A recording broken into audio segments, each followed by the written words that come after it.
Friends, welcome to my channel. Before listening to this story, I will ask you to like and subscribe. It's not difficult for you, but it's nice for me, and we're starting. Honey, we need to talk, Selma told me as we drove home after taking our daughter Ashley to college.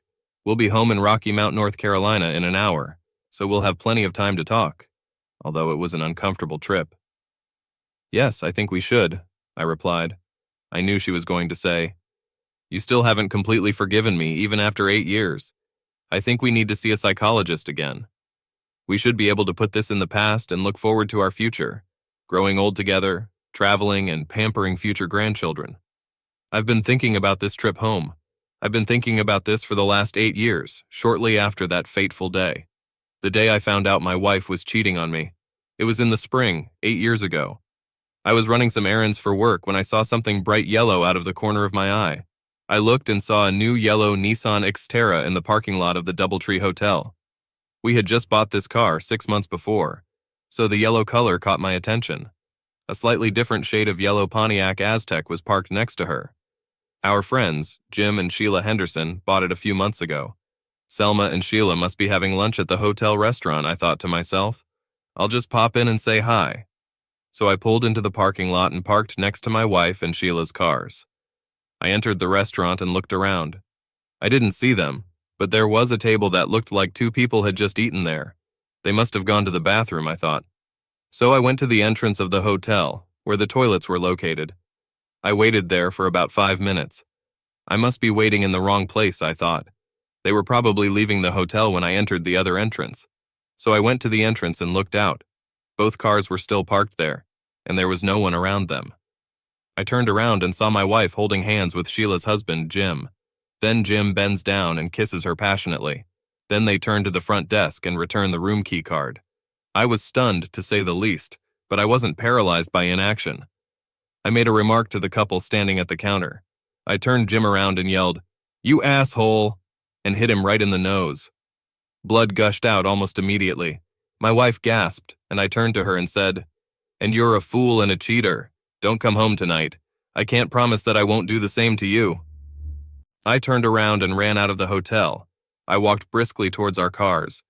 There were several dividers in the parking lot, on which trees stood and which were filled with palm-sized landscape stones.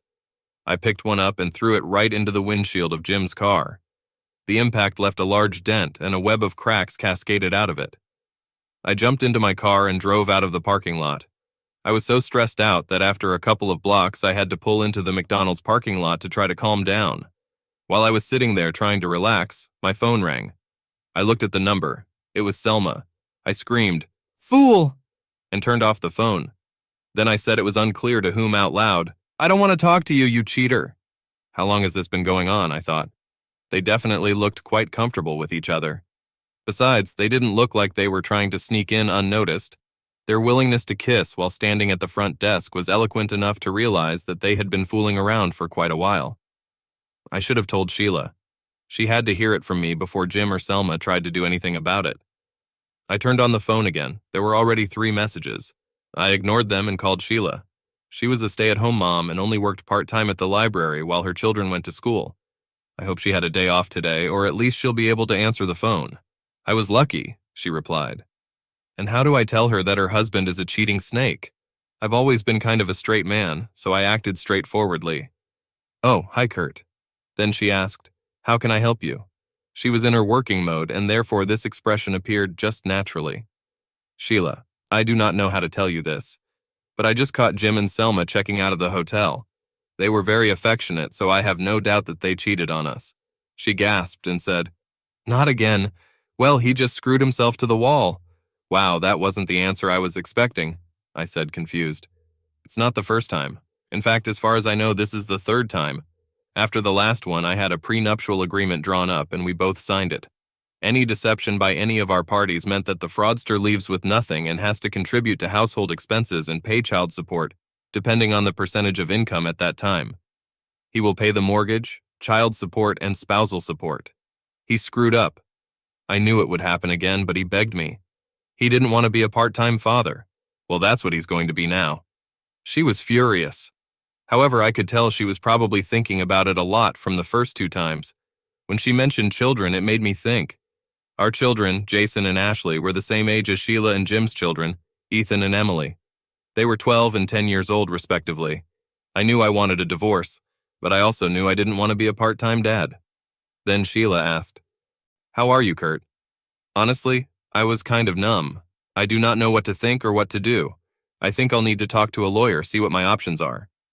I hate to say this, Kurt, but Selma will probably get custody of the kids and the house. You're going to be a part-time dad. I know you love your kids. Maybe you and Selma can work things out. I don't know. I'm just so angry right now that I can't even imagine being in the same room with her. Believe me, I know I was in this state. I can't say that I'm numb from this, but having been through it twice, I'm not surprised and therefore not so emotional about it. But I'm going to throw it on the coals. When he gets home, he's probably going to have a broken nose. I hit him pretty hard. There was a lot of blood, I told her. Serves him right, she said in a harsh tone. Then she said more softly, I'm sorry, Kurt. I'm sure he started it all. Maybe you can figure it out. I don't know. I didn't have enough time to think about it. At this point, I need to start thinking about my children and what's best for them. And Kurt, don't forget to take into account what's best for you. I appreciated her insight. She had a lot more time to think about it than I did, more time to look at it more objectively. Now, 8 years later, I talked to a lawyer. The sad truth was that if I hadn't been able to prove that Selma was an unsuitable mother, or was dangerous, or abused our 10 and 12-year-olds, she would most likely have gained custody of our children, and I would have been stuck in the role of a part-time father a day, all the while paying for the house and alimony. We earned about the same amount of money, so there would have been no spousal support. But it was an empty victory if I couldn't be around my children. So I decided to put up with it. I wouldn't divorce her. She said she was sorry and didn't want a divorce either. She was from a single-parent family and did not want to put our children through such a test. We went to a consultation. It helped a little. I went for a consultation, but other than being able to express my opinion, it was pointless. 3 years later, we turned to a psychologist again, because our marriage was no longer the same as before. Not a damn thing, of course not. I still had trust issues. Her job didn't help with that. I was a chemist at Pfizer and she was a sales representative, also at Pfizer. She was traveling most of the time and also attended conventions. In my opinion, she had every opportunity to deceive me. How did I know that wasn't the case? Obviously, our marriage has never been the same. I had decided in advance that the day we took Ashley to college, I would start the divorce process. Now, 8 years after that fateful day, we were driving home after dropping our daughter off. Today was the day. Today was the day I had to make a phone call to talk to a lawyer. She said, "Darling, we need to talk." She had no idea that I decided that we would need to talk 8 years ago. Now that the children were gone, there was no reason to continue this deception. I've thought about this day many times. "Selma," I say, "I'm filing for divorce." I looked at Selma. She was still pretty, but the age lines were starting to show that she was 45 years old. "Kurt," she said hesitantly, "I'm filing for divorce." What the fuck? I thought. She's stealing my thunder. I should be the first one to drop a bomb on her. Now she's telling me she's filing for divorce? I regrouped. Be calm, I told myself. Okay, I said out loud without emotion. Disappointment was written all over her face. I don't think she expected such a reaction from me. At least I surprised her with something. What? Did she think that I would beg her that we could work this out? That I will try harder, go to consultations more often? That after more than 20 years of marriage, I won't want to give up? She looked at me. She could see from my expression that I felt the same way, that this marriage had died 8 years ago. It's just that he hasn't been declared dead yet. Then she said, I was offered the position of sales manager at Bristol Myers Squibb in Atlanta. I will move there in about 6 weeks. So she's been planning this for a while too. I probably could have foreseen this. The last 8 years have not been perfect by any means. It took me almost 9 months to get to the point where I could make love to her. And that's what it was. Love. The emotional love connection we once shared has almost disappeared. I know it's all because of me, but she was the reason for it. The woman I loved unconditionally destroyed my trust. How could she do this to our family? She did this to our family. It wasn't just done to me. It has forever changed the way our family will look at life and relationships. Selma did not return home that fateful night. I never asked her where she was staying or with whom. I have to believe that unless she was feeling extremely guilty, She was staying at the DoubleTree Hotel. Why not? The room has already been paid for. I know from talking to Sheila that Jim came home acting like nothing had happened. He said he tripped going up the stairs and hit his nose on one of the steps. He also had 2 bruises under his eyes from the blow. She told him, "Grab your shit and get the hell out." He tried to deny everything, saying, "Nothing happened." Sheila knew better. When he tried to fight the post-nuptial agreement, I told Sheila to subpoena Selma to testify that they had indeed made love repeatedly. Selma also tried to deny it at first, but I told her that if she thought I was so stupid, then we would divorce right away. She didn't want to do this to Ashley and Jason. She wanted them to grow up in a family with both parents. I told her, "You either admit your guilt to the judge or we have no chance of reconciliation." Jim was furious that Selma had turned her back on him, but I told him, "A man admits his mistakes. Are you a man, Jim, or are you a piece of shit, a sneaky bastard?" Needless to say, we haven't spoken to each other since then. In fact, he moved to Des Moines, moving with his job. So he wasn't even a part-time father, he was an absent father. He almost never visited his children. Our children knew something was wrong, but they adjusted to the new normal. I was not physically or verbally abusive towards their mother. I just didn't show her my love like I used to. Kurt, if I thought we still had a chance, I would have stayed and tried to make it work. Now that there are no children, it's just you and me, and you don't love me the way you used to. That would be the right thing to do, Selma said. I understand, I said. It was true, but how could a husband love his wife as he used to, if she didn't love him enough to reject the advances of another man? Thanks to the consultations and discussions we had after that, I have a pretty good picture of what happened. First of all, they were our friends, so it was natural to spend time with them. Getting to know them and establishing an understanding with them was also natural. So when Jim came to my place one day when I wasn't at home, it wasn't hard to sit and talk. Then, as they were finishing their conversation, Jim asked Selma, "Are you hungry? Would you like to join me at a nice steakhouse and saloon? This is the restaurant at the DoubleTree Hotel." Where I caught them. She agreed, and after half a dozen lunch meetings, because Selma's schedule was flexible, he finally persuaded her to rent a room. She told me it was a forbidden high. It was the first time, but once Pandora's box was open and I didn't notice her guilt that night, it was easier to justify the occasional afternoon treat. "It never took anything away from you," she said. "It was just harmless fun." Well, this harmless fun lasted about 3 months, and they got away with it until I caught them. Even now, I don't think she understands how much this betrayal has hurt me. To love someone and openly trust them, only for that trust to be trivialized by some harmless fun that changes a person. That's probably why I never confirmed my commitment to our marriage. Why associate yourself with someone who doesn't see problems in their behavior? She probably decided that the only real problem was that she had been caught. When we were driving along the highway, it was quiet. Then I said, "At least our children did not grow up in a single-parent family." "Yes, I'm glad of that," she said. "Stability in adolescence is important, and they are better adapted to life. I would do anything for my children." Then my first thought was to divorce her and move on with my life. Each of us could find someone else to dedicate ourselves to, someone to love and share everything with, someone to trust. Everything has returned to trust. Our children saw that, no matter what, they can be sure that when they are at home every day, we will be there together. Stability in a sometimes unstable world, especially during the turbulent years of puberty. I was glad that I decided to stand up for them. The Henderson children have gone through several rebellious times. Since Sheila was a single mother and they had no father, they had a hard time. I've been in touch with Sheila. We talked on the phone about once a month or so. Since Jim left, I've told her that if she needs anything fixed at home, I'll see if I can save her some money. If I couldn't, I would share with her my thoughts on whether to repair or replace. She seemed to value my opinion. It was nice to see her children too. Our children were the driving force behind our family's friendship. They were in the same classes, so even though they lived in a different neighborhood, there were a lot of events where we saw them. I wish we'd never started dating them socially. Then Selma and I wouldn't be in this situation. However, was it because of Jim, or would it have been someone else? I would like to believe that it was Jim, which would at least allow me to have a little faith in the woman I love. I say love not loved because I still love her, just not as much and not as before. It's strange how you define or set parameters for this. There are so many kinds of love, probably as many as there are different relationships.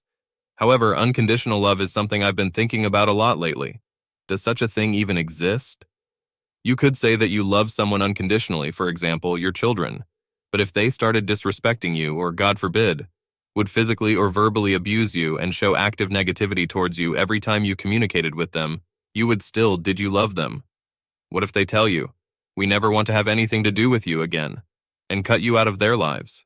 Will you still love them unconditionally?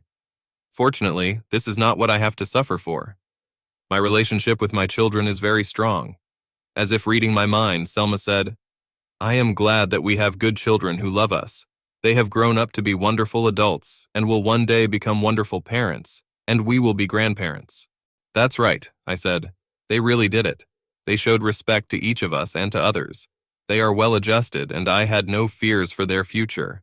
They would immediately join society, taking an active part in making our world a better place to live. As I said before, Sheila's children have gone through some rebellious times. However, they seem to be coming to their senses now. I pray for them. Thinking about praying for them, I started thinking about my faith. I've never been a very religious person, but when Selma cheated on me, I started praying to God. At first, I prayed for understanding. Then I prayed for making the right decision. Since then, I have been praying for the strength to get through this. I know that I should probably pray for the ability to forgive Selma, but I haven't seen any real remorse on Selma's part. So I wouldn't be able to make that leap, maybe someday. Perhaps it will be easier to forgive her when we no longer have to see each other every day. People say, separation makes the heart more loving. Maybe separation will make the heart more conciliatory. I asked Sheila what she thought about it. She still has a strong dislike for her ex due to the fact that it happened several times. She told me, there are days when I don't think about him at all. This is probably the closest I've come to forgiveness. It's not up to it, I know that, but deceive me once, shame on you, deceive me twice. Shame on me, deceive me 3 times, I'm just a fool. I was not cheated 3 times, but I was cheated for 3 months. This makes the guy doubt his powers of observation. This is probably another reason why I found it difficult to trust Selma after she cheated on me. If she did it again, what would I do? How was I supposed to know? That's why, as I sit here heading home, I'm thinking about how to trust not only Selma again, but also any woman who might appear in the future. Once bitten, twice shy, that's what the saying goes. I know myself, and in the future, this expression will definitely become a part of my personality. Just another piece of my luggage that I'll probably carry with me for the rest of my life. We're going to have to figure out what to do with the house and everything in it, Selma said. They will put me in a furnished apartment for 6 months until I get settled, so I won't need any furniture, although I may need some when I get my own place. Some furniture. The whole house was filled with things that she just needed to have. She could take it all, I don't care. It will just be a reminder of her after she leaves. I didn't want that. What I wanted was to forget her. If I could forget her, I could forget what she did. We never forget, do we? I thought to myself. She will always be there, somewhere in the back of my mind. You can take everything. I don't want any of this, I said rather sharply. It was the first real emotion I expressed during the whole trip. Don't you want anything? She asked in a surprised tone. No, I'm starting all over again with a clean slate with a new canvas to paint another picture, I told her. Out of the corner of my eye, I saw the sadness on her face. Do you hate me that much? What is it? She asked. No, I still love you. I will always love you in some way, but this chapter of my life is almost over. It's time to start a new one, I said. What about the children? What is it? She asked. Oh, they'll be there. In fact, they will be an important part of the new chapter. Hopefully, they will have children of their own soon. I intend to spoil my grandchildren through and through, I said. It would be great to have grandchildren. I can't wait. However, first they both need to graduate from college and find their true love, she said. True love, I thought to myself. Is there such a thing? Do we have soulmates? I thought Selma was my true love and my soulmate for life. It turned out that she had only been like this for about 15 years. Perhaps she had never been like that. Maybe it was all a pipe dream. It all turned to smoke in a matter of seconds 8 years ago. We drove on in silence. After about 15 minutes, she said, I'm really sorry. For what? I asked. For everything, she replied. For everything. How can anyone regret everything? Did she regret that we ever met? Did she regret that we started dating? Did she regret that we fell in love? Did she regret that we got married? And what about the children? Did she regret that we had them? Did she regret having an affair, or that I caught her? Did she regret that I just didn't accept it and let everything go back to normal?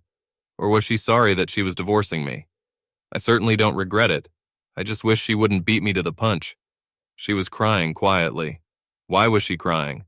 She made the decision to divorce. So did I, but she didn't know that. I think she was crying because I took it so dispassionately, as if I didn't care. I didn't care. I was very worried about it. I was very concerned that I had spent 8 years of my life waiting for my children to leave home. I really cared that I went all in with a woman who couldn't stay true to me. I was very concerned that all my life plans were ruined because she had to have a little harmless fun. I let her cry. I didn't say anything. I drove on in silence. It was a soothing silence for me. She didn't know what else to say, and I didn't want to say anything else to her, except maybe, "I hope someday you'll understand what you gave up just so you could have harmless fun." We arrived home and entered the house. She stayed downstairs while I went up to the master bedroom and started moving my clothes to Ashley's bedroom. Ashley pretty much took all her stuff so they could be in her dorm room. This room will last until Selma moves out, and then I'll go back to the master bedroom. We would put the house up for sale, but in today's market, we would be lucky enough to sell it, God willing, within 6 months. We took out a home loan last year before the real estate market collapsed, so we'll be lucky to get what we owe from it. At least the children's education has been funded, at least for the next couple of years. Selma was in the kitchen, and I suspect she was cooking dinner. I was almost done moving all my stuff when she came upstairs. "What are you doing?" "What is it?" she asked dejectedly. She saw perfectly well what I was doing. "I'm moving my things to Ashley's room," I said matter-of-factly. She looked at me and then asked a stupid question. "Why?"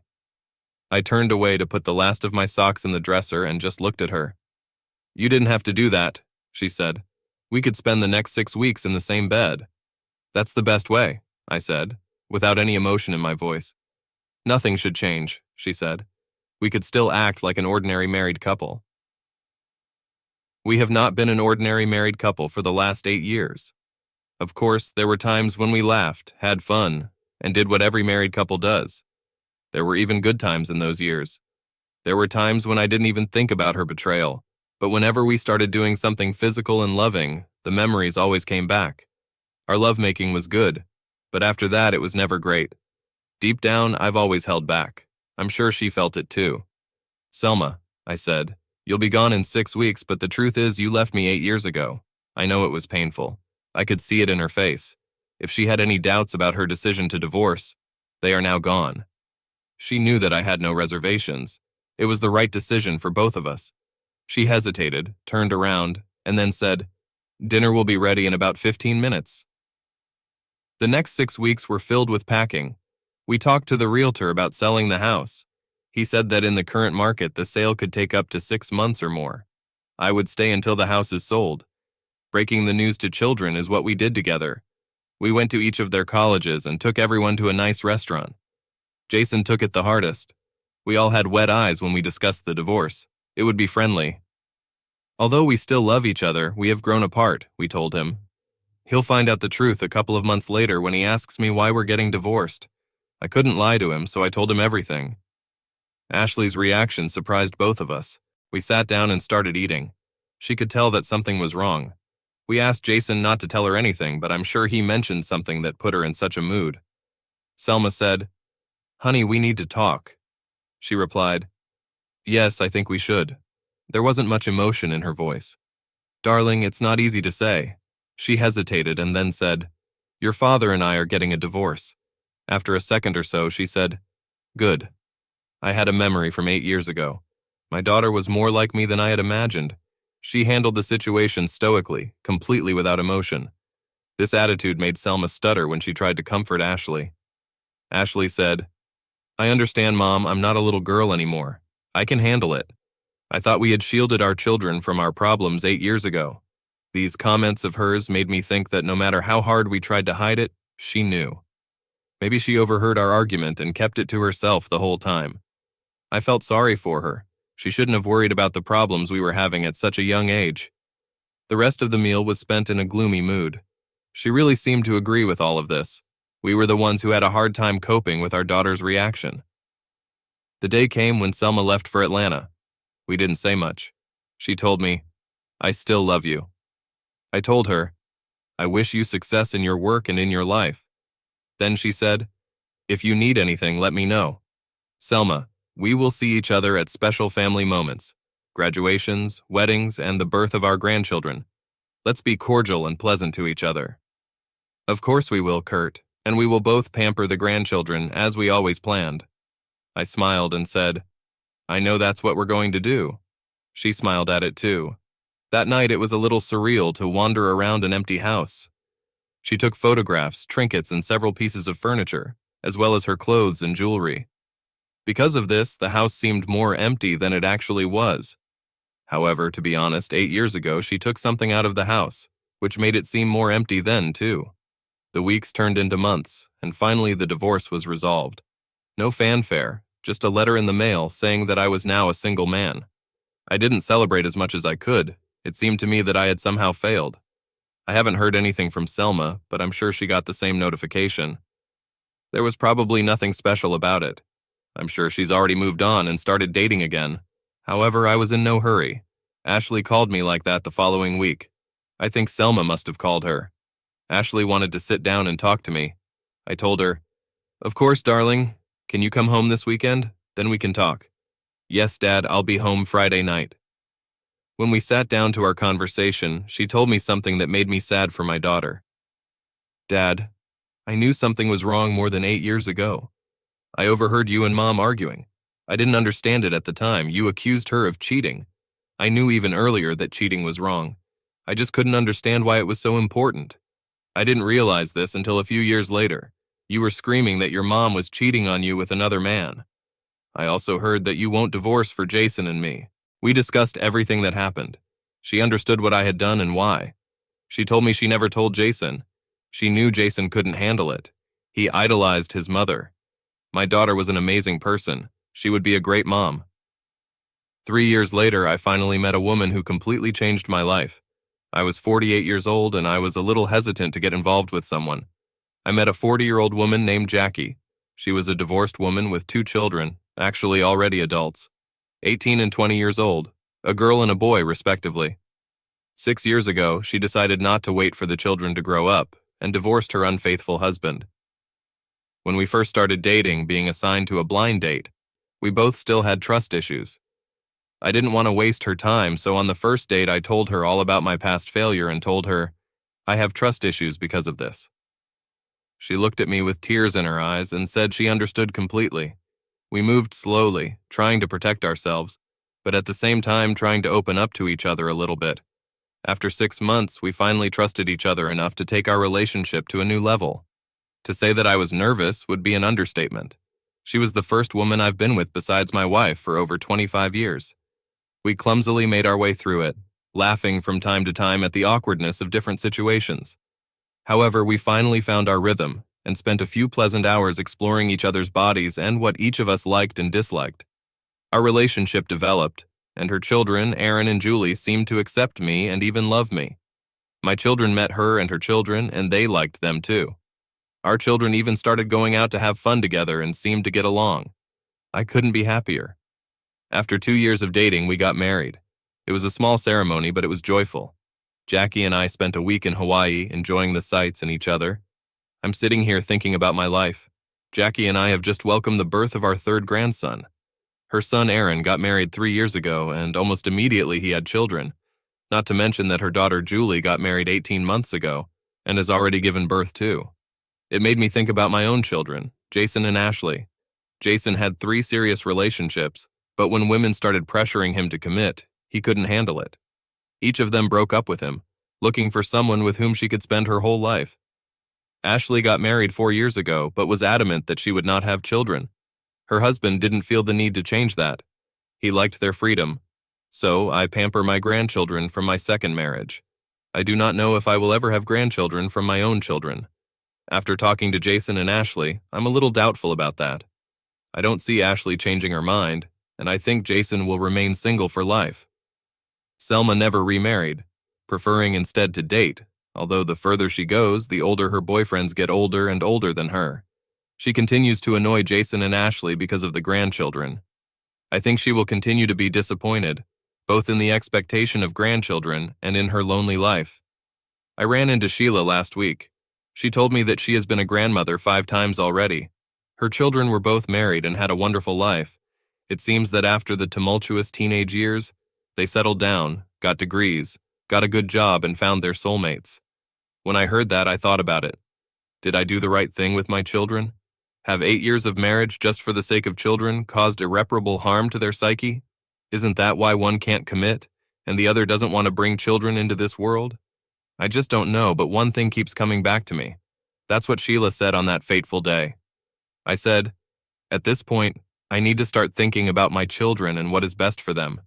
She replied, and Kurt, don't forget to take into account what's best for you. I wonder how my life and the lives of my children would have changed if I had followed this advice.